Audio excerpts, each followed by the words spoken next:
화살은 만들었는데 활은 아직 없는 거예요. 이렇게 예측할 수 있는 거는 별 문제가 안 된다 이겁니다. 군사 합의서의 효용 가치 자체를 이제는 인정하지 않는다고 봅니다. 만일에 대비하는 것이고 1%의 가능성에도 그렇긴 대비하는 하죠. 거거든요. 경남 공동연락사무소가 비참하게 파괴됐습니다.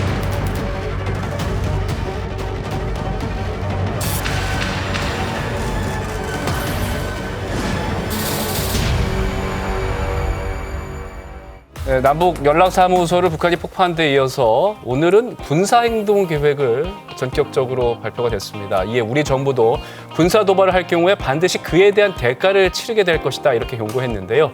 국가안보 전문가 하면 바로 이분입니다. 김종대 전 의원 모시고 자세한 얘기 나누겠습니다. 의원님 안녕하십니까? 안녕하세요. 네, 반갑습니다. 의원님과는 군사적인 부분, 혹시나 이제 그럴까요? 군사 네. 도발이 있지는 않을까 이제 걱정하시는 분들이 많으니까 네. 그 부분에 대해서 이야기 좀 나눠볼까 합니다. 북한이 이제 개성공단에 군대를 진출시키겠다고 했습니다. 이거 네. 어떤 의미로 봐야 됩니까? 개성공단하고 금강산에 예. 이제 군부대를 전개하겠다는 표현을 썼는데 저는 이렇게 봅니다. 그 이미 철수한 부대를 다시 투입하려면 진지공사 다시 해야 되고 막 싸져야 되고 또 그 무기는 그냥 들어온 게 아니라 우리의 지형지물에 맞게 이제 상대방하고 관계가 있으니까 예. 교리를 다 짜고 적합한 무기를 선정해서 넣어야 되는데 아무리 작게 잡아도 1년이에요. 과거에 개성공단에 이제 조성을 하면서 군부대를 뒤로 물려가지고 개성이 이미 군사도시로서의 기능을 상실했거든요. 그래서 후방으로 배치된 부대를 다시 앞으로 전개한다. 그것도 사단급, 여단급 군무를 이건 우리 군도 보통 한 1년 이상 걸리는데 북한이 아무리 뭐 천리만 만리만 속도전으로 한다 해도 이거는 상당히 장시간을 요하는 겁니다. 당장은 그래서 어렵다. 예. 당장은 어렵고 그건 우리도 충분히 시간을 벌 수 있기 때문에 이런 식으로 뭘 계획을 발표하고 예고하고 하는 것은 의외로 우리가 충분히 대비할 수 있다. 네. 북한도 그럼 그걸 알고서 이렇게 엄포를 한 건가요? 상징적 의미가 크다고 봅니다. 개성공단과 금강산이 군사적 요충지에서 평화의 공간으로 바뀌었잖아요.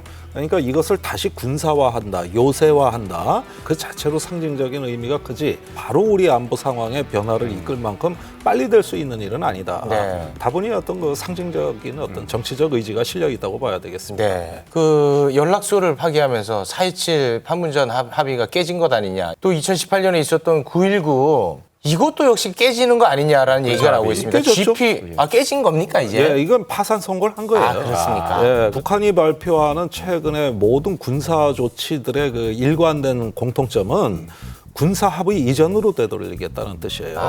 예, 그건 뭡니까? 남북한의 비행금지 구역을 설정하고 네. 전방에서 대규모 기동 훈련을 중지하고 네. 민감한 수역에 평화 수역을 만들어가지고 거기서 해상 훈련 또 해안포를 이제 덮개를 씌운다든지 하는 비무장화 조치들이 있었는데 네. 이걸 다 시간의 역순으로 2년 전에 그 역순으로 다시 되돌린다는데 초점이 맞춰져 있는 것이죠. 그래서 남북 합의는 이제 유효하지 않다. 예, 그리고 지난 2년간 그 군사 합의라는 게 북한이 보기엔 이걸 남측하고 합의를 했는데 이 한반도의 세력 균형이 점점 북한의 불리한 방향으로 전개되고 있다는 인식이 강한 것 같아요.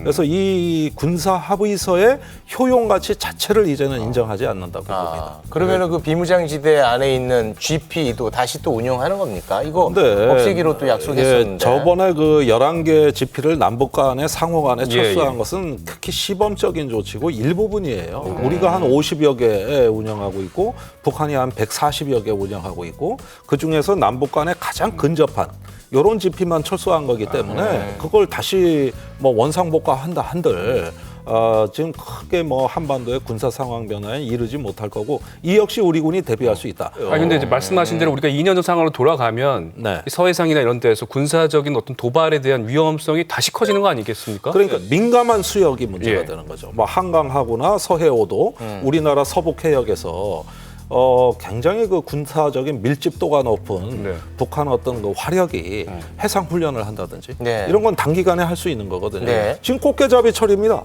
지금이 가장 어려운 시기예요. 위험하겠네요. 예, 지금 이런 군사 행동이 있으면은 이거는 민감합니다. 그럼 연평도 예. 포격 사건 같은 게 다시 또 발생할 수 있는 거네요. 연평도 포격 사건은 2010년에 11월에 우리의 포사격에 대한 대응으로 이제 북한이 군사 행동을 하다 나온 충돌이에요.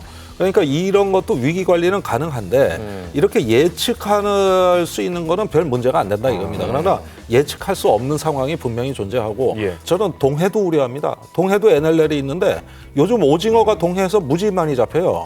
그런데 그 오징어 어장이 전부 NLL에 걸쳐 있어요. 아유 하필이면 또 오징어 그렇게 그러니까 있냐. 꽃게도 NLL에서 잡히고 어쨌든 오징어도 NLL에서 잡히고 하필. 네, 그러면 뭐 북한에서 나온 논평 불바다설 제기 이런 것도 그냥 블러핑 정도로 저희가 받아들이면 되겠군요. 그런데 안보라는 것은 항상 만일에 대비하는 것이고 1%의 가능성에도 그렇긴 대비하는 하죠. 거거든요. 네. 그러니까 방심해서는 안 되고. 근데 걱정이 되는 게 김정은 위원장이 SLBM 잠수함 기지인 함경남도 심포조선소를 시찰했다는 예측이 나오는데 네. 이 부분 큰 부분 아닙니까 SLBM은? 아니 만약에 이것이 사실이라면은 심포에는 심포급 잠수함이라고 네. 북한의 SLBM을 탑재할 수 있는 조선소의 잠수함 기지가 있습니다. SLBM이 잠수함에서 나오는 탄도 그렇죠. 미사일이죠. 그러니까 북한이 미사일은 개발하는데 잠수함은 아직 못 만들었어요. 예. 화살은 만들었는데 활은 아직 없는 거예요. 그런데 이 미사일보다 이제 더 무서운 건 잠수함이란 그렇죠. 말입니다. 그 미사일을 무기화하는 거니까. 예.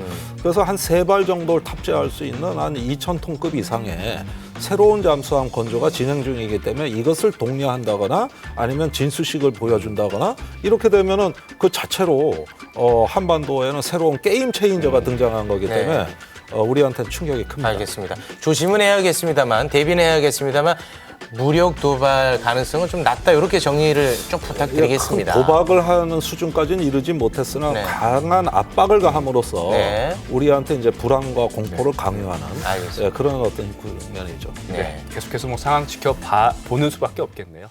Stay heavy